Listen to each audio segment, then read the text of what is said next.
Welcome to Not Milk Never Milk. Subscribe if you're lactose intolerant. You start by confirming prerequisites. A working Postman, install and valid API credentials.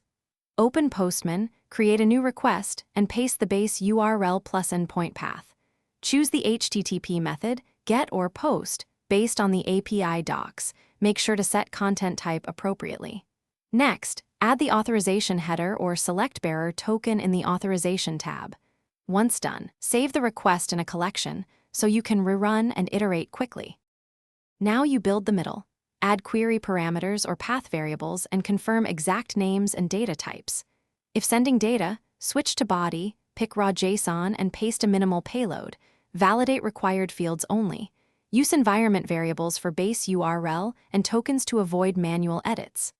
Optionally add a pre-request script to refresh tokens automatically.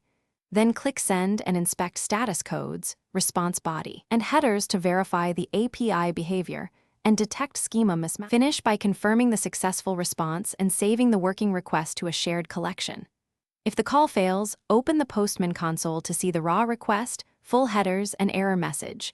This reveals mismatched content type or missing token issues. Make quick fixes, adjust headers, correct JSON formatting, or refresh the environment variable for auth, then resend.